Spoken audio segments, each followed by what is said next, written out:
Pursuit of the Truth, bab 45-46. Untuk melihat video selengkapnya, sahabat bisa kunjungi playlist yang telah Sabta Novel sediakan. Yuk mari, kita berimajinasi bersama dan masuk ke alur ceritanya.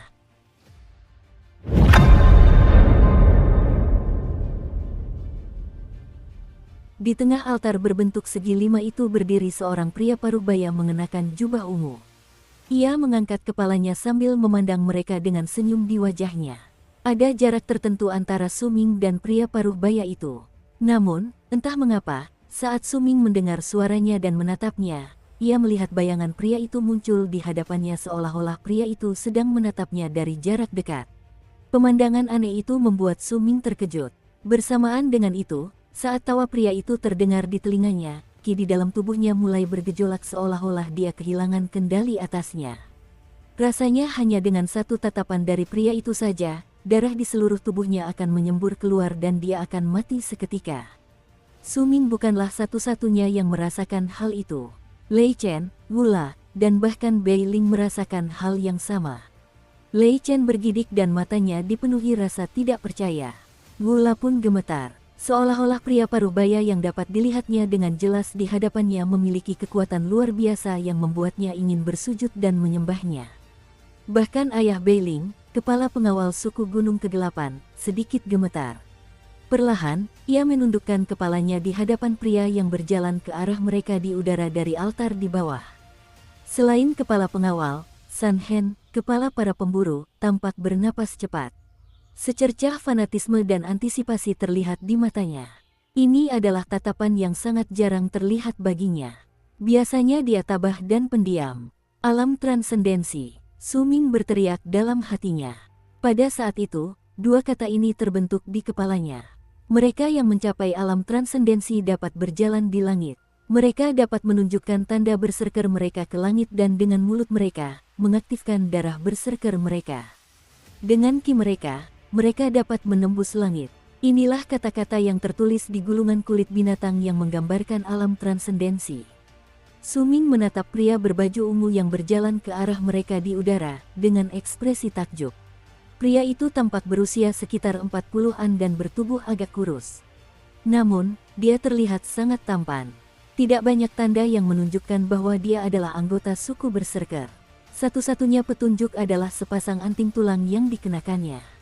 Suming belum pernah melihat bahan seindah yang digunakan untuk membuat jubah ungunya.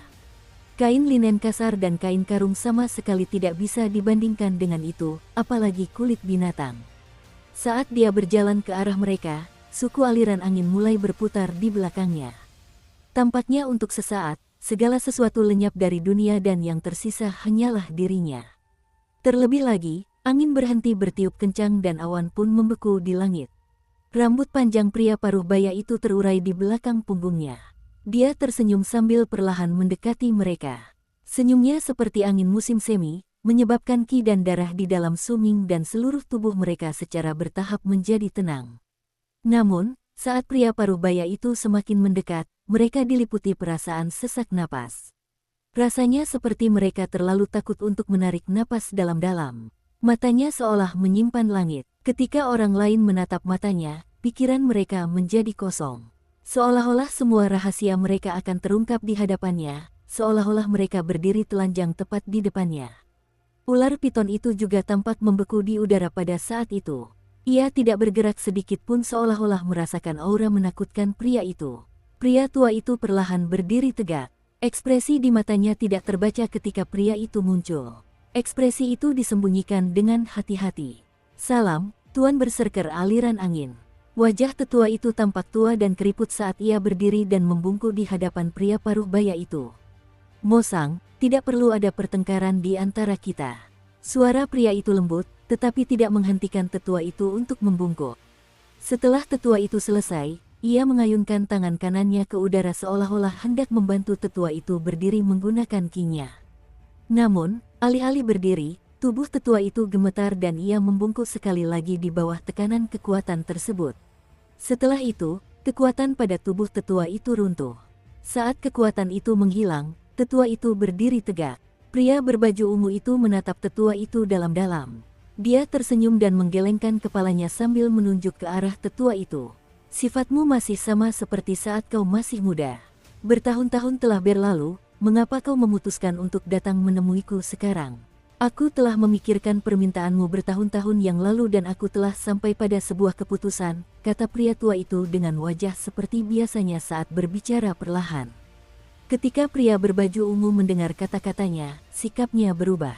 Ia tampak sangat fokus. Su Ming dan yang lainnya sudah berdiri dan mereka berdiri di samping dengan hormat.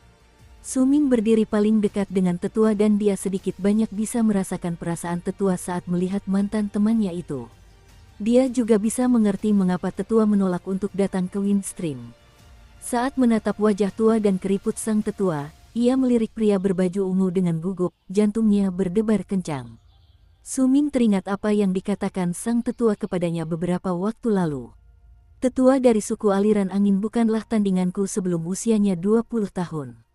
Saat usianya 34 tahun, dia hanya mampu mengimbangi kemampuanku dengan susah payah. Pada saat itu, namaku dikenal di semua suku di sekitar wilayah ini. Su Ming merasa jantungnya berdebar kencang. Tepat ketika dia hendak mengalihkan pandangannya, pria berbaju ungu itu tersenyum dan menatapnya. Hanya dengan sekali pandang, terdengar raungan keras di kepala Su Ming. Dia dapat dengan jelas mengetahui bahwa pria itu telah mengetahui penyamaran yang diberikan tetua kepadanya. Saat tubuh Su Ming mulai gemetar dan hampir pingsan, pria itu berpaling dan menatap ke arah Bei Ling, Lei Chen, Wu La, kepala pemburu, San Hen, dan kepala pengawal suku Gunung Gelap. Salam, Tuan Berserker aliran angin. San Hen adalah orang pertama yang membungkuk, tindakannya dengan cepat diikuti oleh yang lain. Jantung Lei Chen berdebar kencang. Ia sangat gugup hingga wajahnya pucat pasi. Hal yang sama juga dirasakan Wu La. Bahkan Bei Ling pun tak lagi bersikap dingin. Ia bersikap hormat. Aku ingat kamu. Kamu Bei Ling, kan? Pria itu menunjuk ke arah Bei Ling. Bei Ling terdiam sejenak. Kemudian matanya dipenuhi kegembiraan saat dia dengan cepat berbicara dengan suara gemetar. Berserker, penguasa berserker, aku Bei Ling. Pria berbaju ungu itu tersenyum sambil mengangguk. Ia menatap tetua itu dan hendak berbicara ketika sikapnya berubah dan ia menatap ke kejauhan. Tetua itu masih berdiri diam di samping. Namun, ia juga tampak memperhatikan sesuatu dan melihat ke arah yang sama. Tampaknya ada badai topan yang mengamuk di kejauhan. Sebuah makhluk raksasa berbentuk garis hitam turun dengan cepat ke arah mereka. Saat garis hitam itu mendekati mereka, menjadi jelas bahwa itu sebenarnya adalah seekor naga raksasa. Panjangnya sekitar ratusan kaki. Naga itu berukuran ratusan kaki dan tampak ganas. Kabut hitam menyelimutinya saat bergerak maju. Ada 6 orang berdiri di atasnya. Saat Su Ming menatap naga yang mendekat, dia melihat sosok putih berdiri di antara 6 orang itu. Dia tersenyum. Orang yang berdiri di depan adalah seorang wanita tua berambut perak. Ia mengenakan jubah hitam. Meskipun tampak sedikit keriput, masih jelas bahwa ia sangat cantik ketika masih muda. Namun demikian, wajahnya begitu dingin sehingga orang merasa seperti membeku hanya dengan memandanginya. Su Ming bisa merasakan tatapan tetua itu telah berubah ketika dia menatap wanita tua dari suku naga kegelapan. Di belakang wanita tua itu berdiri seorang raksasa, bertubuh seperti menara besi. Pria itu sangat tinggi, wajahnya juga dingin dan aura ki-nya begitu kuat sehingga ia tampak sedikit melampaui San Hen dan kepala pengawal. Di samping wanita tua itu berdiri seorang gadis berbaju putih. Mata gadis itu, seindah apapun, menyimpan sedikit kesedihan yang sepertinya tak kunjung hilang. Namun ketika melihat Su Ming, kesedihannya langsung lenyap, digantikan oleh keterkejutan dan kegembiraan. Dia bahkan mengedipkan mata pada Su Ming. Di antara 3 orang yang tersisa, ada satu wajah lagi yang familiar. Itu adalah Si Kong. Dia berdiri di punggung naga sambil menatap Su Ming dengan tajam. Ada kebencian di matanya. Orang lainnya adalah seorang anak laki-laki dan seorang anak perempuan seusia Su Ming. Dari penampilannya, mereka tampak bersaudara. Mereka berdua diam. Anak perempuan itu bertubuh lebih besar. Ia tampak berisi tetapi berpenampilan cantik. Begitu naga itu mendekati mereka, lelaki tua dan orang-orang lain di atas naga itu membungkuk ke arah pria berbaju ungu. Wajah mereka semua menunjukkan rasa hormat. Bahkan naga di bawah mereka pun gemetar, tampak ketakutan pada pria itu.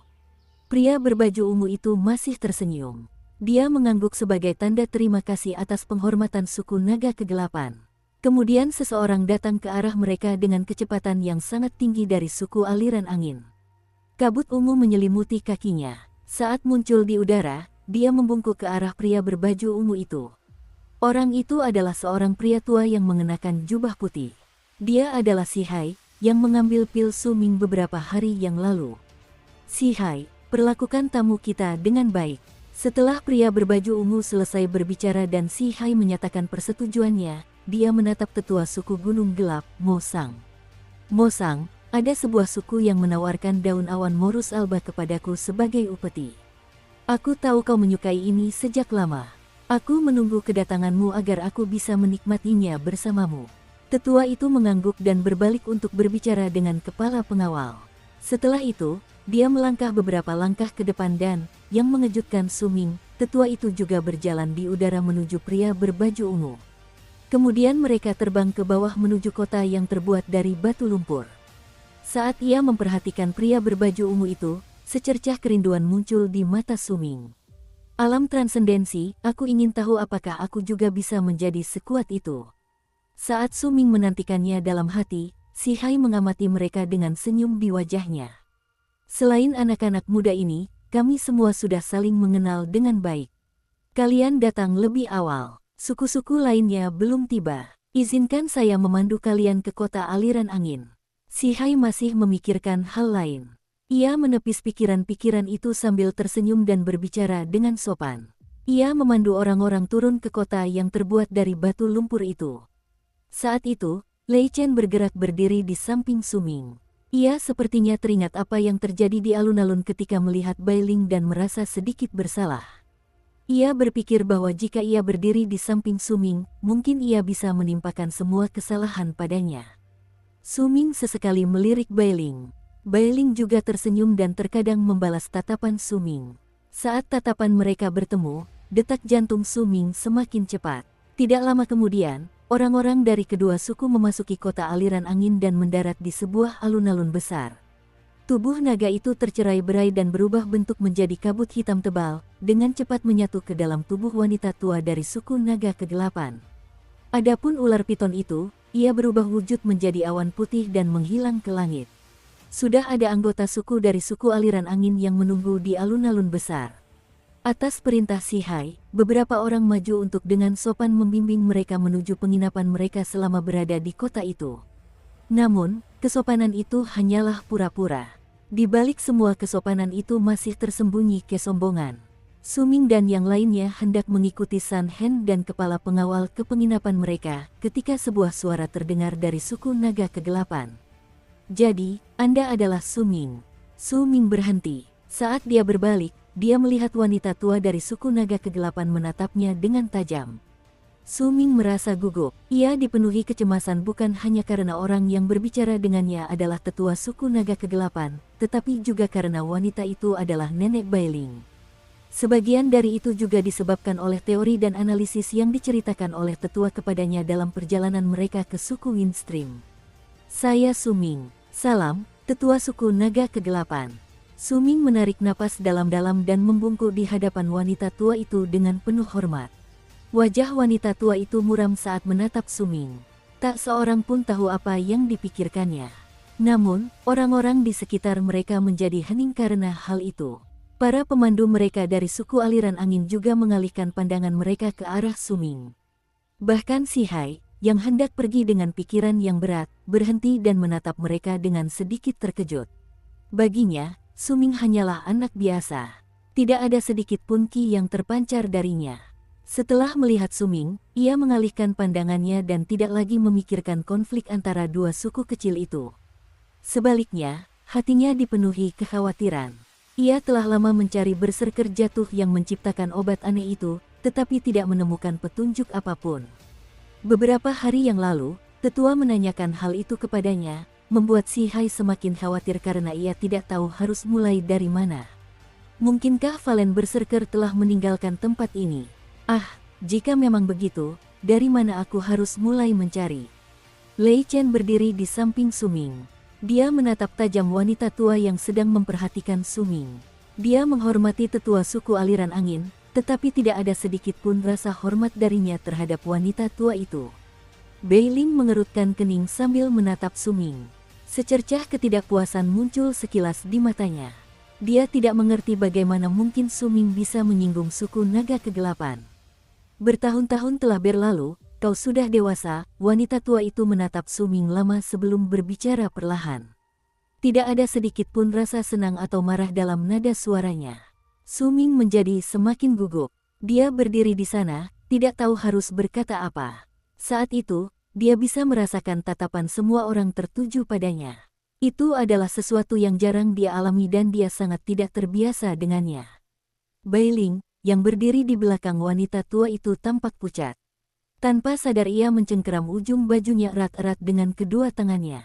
Adapun si Kong, yang berdiri di sampingnya, ia menatap Suming dengan tajam dan mengejeknya.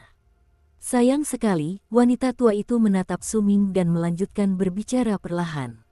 Tetua hanya membesarkanmu, tetapi tidak mengajarimu bagaimana menjadi beradab. Setidaknya kau harus memikirkan statusmu. Wanita tua itu tidak banyak bicara, tetapi ada sedikit nada mengejek dalam suaranya. Itu merupakan benturan besar dengan statusnya sebagai tetua. Wajah Suming langsung pucat pasi. Itu adalah kelemahan terbesarnya dan dia menyembunyikannya di dalam hatinya, tetapi wanita itu telah mengungkapkannya di depan begitu banyak orang. Suming menggigit bibirnya dan tetap diam. Tetua, ketika Beiling melihat wajah pucat Suming, hatinya terasa sakit. Ia segera angkat bicara dan menatap wanita tua itu dengan marah. Dukung terus channel YouTube Sabta Novel. Lei Chen, yang berdiri di samping Suming, langsung menatap tajam wanita tua itu. Dia tidak peduli siapa wanita itu. Ketika melihat Suming dipermalukan, amarahnya membara dan dia hendak maju menyerang. Namun, begitu ia melangkah maju, cahaya aneh muncul di mata wanita tua itu. Tubuh Lei Chen tiba-tiba bergetar. Saat itu juga, kepala pengawal suku Gunung Kegelapan, yang selama ini berdiri tenang di samping, mengerutkan kening. Ia segera melangkah maju. Tepat setelah itu, sikapnya berubah. Sebuah aura tajam muncul dari tubuhnya dan menyelimuti area tersebut. Ketika aura itu berhenti di luar tubuh Lei Chen, suara teredam bergema di udara. Wajah Lei Chen pucat pasi saat ia mundur beberapa langkah. Tuan Tetua, tidak perlu melakukan ini pada anak-anak dari suku saya. Wajah kepala pengawal tampak muram saat ia berbicara perlahan. Tepat ketika dia hendak melangkah maju lagi, pria yang berdiri di belakang wanita tua itu tiba-tiba mengangkat kepalanya dan ikut melangkah maju. Aura kekuasaan yang sedikit lebih kuat daripada kepala pengawal tampak terpancar darinya. Seketika itu juga, San Hen, yang selama ini diam, menyipitkan matanya dan kilatan dingin melintas di matanya seperti ular berbisa. Dia menatap dingin pria dari suku naga kegelapan itu. Suasana mencekam. Si Hai mengamati pemandangan itu dari kejauhan. Senyum mengejek muncul di bibirnya. Di matanya, kedua suku kecil itu awalnya satu, tetapi telah menjadi musuh. Dia terdiam tetapi tidak menghentikan mereka. Sebaliknya, dia berdiri di samping dan menyaksikan kejadian itu berlangsung. Suming menundukkan kepala dan tetap diam. Kemarahan Lei Chen belum mereda. Dia takut, tetapi tepat saat dia hendak berbicara, Suming mengangkat tangan kanannya dan meraih lengan Lei Chen. Lei Chen tercengang. Suming perlahan mengangkat kepalanya. Wajahnya masih pucat. Tubuhnya yang lemah membuatnya tampak seperti lasu yang takkan pernah dewasa. Masih ada sedikit kemudaan di wajahnya yang belum hilang. Ini disebabkan kurangnya pengalaman hidup yang pada akhirnya akan datang seiring waktu. Tanpa mengalami kesulitan dan cobaan hidup, dia masih seperti anak kecil. Matanya jernih, sangat bersih dan jernih, hanya ternoda oleh sedikit kekotoran. Dia menggigit bibir bawahnya. Saat menatap wanita tua dari suku naga kegelapan, dia melepaskan cengkeramannya dari lengan Lei Chen dan berjalan maju. Tatapan orang-orang di sekitarnya masih tertuju padanya, tetapi dia tidak mempermasalahkannya. Sebaliknya, dia melangkah selangkah demi selangkah, berjalan melewati Lei Chen dan kepala pengawal hingga jaraknya hanya 3 meter dari wanita tua itu. Dia berdiri di sana dan menatap dengan tenang wanita tua yang masih menatapnya. Aku tidak punya rasa sopan santun. Aku tidak punya orang tua. Di matamu, aku tidak punya hak maupun status, tapi orang yang lebih tua pernah berkata kepadaku bahwa kau hanya melihat sebagian kecil hujan di dunia. Kau tidak akan pernah tahu seberapa banyak hujan yang ada ketika berhenti.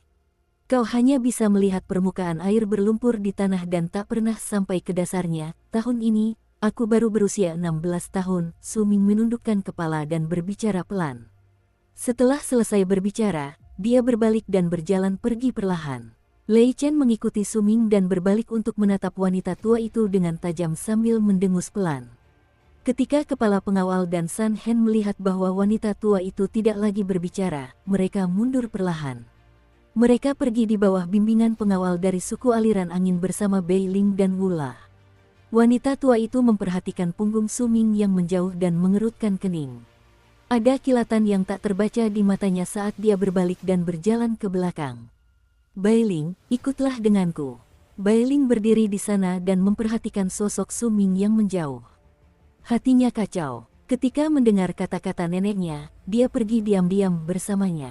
Setiap kali setiap suku datang untuk memberi penghormatan, mereka diundang ke kota Batu Lumpur dan dibawa ke penginapan yang telah ditentukan. Di sana, mereka tinggal sampai semua orang selesai memberi penghormatan. Suku Gunung Gelap ditempatkan di sebelah selatan kota Batu Lumpur. Itu adalah rumah raksasa yang terbuat dari 9 rumah yang saling terhubung. Ada beberapa pagar di sekitar rumah, sehingga tampak seolah-olah terisolasi dari bagian suku lainnya.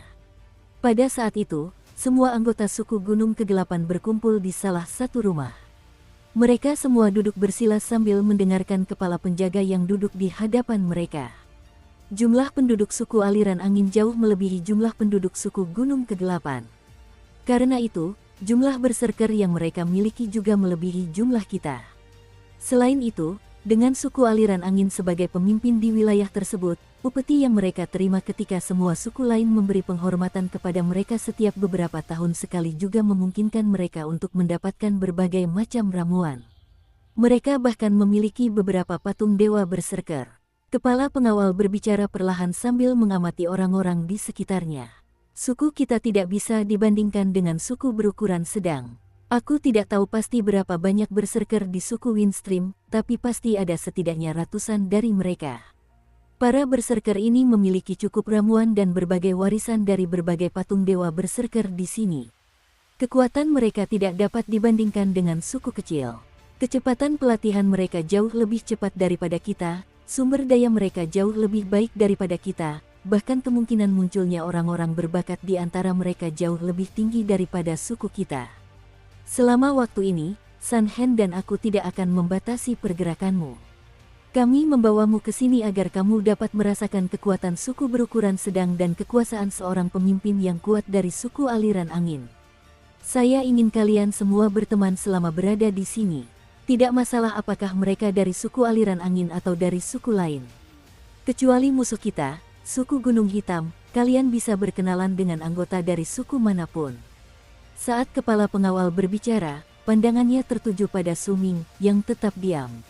Pada saat yang sama, aku juga ingin kalian bertemu dengan orang-orang hebat lainnya dari suku-suku lain. Cari tahu seberapa besar perbedaan kalian dengan mereka dan tetapkan juga tujuan kalian sendiri, tapi ingat ini, kalian tidak diperbolehkan bertarung di dalam suku aliran angin. Jangan khawatir, kita bukan satu-satunya yang datang ke sini untuk tujuan ini. Suku-suku lain juga datang dengan tujuan serupa. Selain itu, kamu mungkin akan tinggal cukup lama di suku Windstream. Ketika kita datang untuk memberi penghormatan dan mempersembahkan upeti setiap beberapa tahun sekali, suku Windstream juga akan menyelenggarakan ujian. Jika kamu bisa mendapatkan peringkat yang baik dalam ujian itu akan bermanfaat bagimu secara pribadi. Bai Ling, kau sudah mengunjungi suku aliran angin selama beberapa tahun. Kau mengenal tempat ini dengan baik. Ayo, perkenalkan kami kepada para tokoh penting di suku aliran angin. Bai Ling yang duduk di samping, mengangguk begitu mendengar kata-kata itu. Ada banyak berserker kuat di suku aliran angin. Di antara mereka yang seusia, ada 7 orang yang harus kita perhatikan, terutama yang pertama, Ye Wang. Dia adalah, saat Bai Ling memperkenalkan para tamu, Su Ming duduk di sampingnya. Ia tetap diam. Kata-kata yang diucapkan wanita tua itu membuatnya merasa sedih. Bahkan dalam perjalanan ke tempat itu, kata-katanya masih terngiang di kepalanya. Su Ming memejamkan mata dan mengepalkan tinjunya. Su Ming, sebuah suara dingin tiba-tiba terdengar di telinga Su Ming. Dia menoleh dan melihat kepala pemburu, San Hen, duduk di belakangnya dengan kaki bersilang. Mengapa tetua dari suku naga kegelapan berbicara kepadamu seperti itu? San Hen menatap Su Ming dengan tenang dan berbicara dengan nada rendah. Bukan apa-apa, Su Ming terdiam sejenak sebelum menggelengkan kepala dan berbicara. San Hen sedikit mengerutkan kening. Kilatan aneh muncul sesaat di matanya. Tepat ketika dia hendak berbicara, dia tiba-tiba mengangkat kepalanya dan mengintip keluar rumah. Pada saat yang sama, kepala pengawal juga melihat ke arah yang sama dengan saksama. Ada seorang pemandu dari suku Windstream, yang tampaknya berusia sekitar 30-an, berjalan cepat menuju rumah mereka. Siapakah Su Ming? Tetua telah memanggilmu. Silakan, ikutlah denganku. Su Ming terkejut. Dia berdiri dan menatap kepala pengawal yang duduk di depannya untuk meminta izin. Setelah mendapat anggukan kecil, Su Ming berjalan keluar rumah dan berdiri di hadapan anggota suku aliran angin. Saya Su Ming, katanya dengan tenang. Anggota suku aliran angin itu mengamati Su Ming sejenak lalu berbalik untuk pergi. Su Ming ragu sejenak sebelum mengikutinya. Tepat saat dia hendak keluar dari rumah, dia mendengar suara bailing dari belakang. Di masa lalu, jumlah orang yang mengikuti ujian biasanya mencapai hampir 100 orang. Mereka yang biasanya menduduki 50 peringkat teratas hampir semuanya berasal dari suku Windstream, terutama untuk 10 peringkat teratas. Sepengetahuan saya, belum ada satupun orang luar yang berhasil masuk ke dalam 10 peringkat teratas selama 50 tahun terakhir, seharusnya sama untuk ujian tahun ini. Ingat ini, bekerja samalah dengan saya untuk masuk ke salah satu dari 50 peringkat teratas. Selama saya bisa masuk ke salah satu dari 50 peringkat teratas, meskipun berada di beberapa peringkat terbawah, itu tetap akan menjadi pencapaian besar bagi suku Gunung Kegelapan.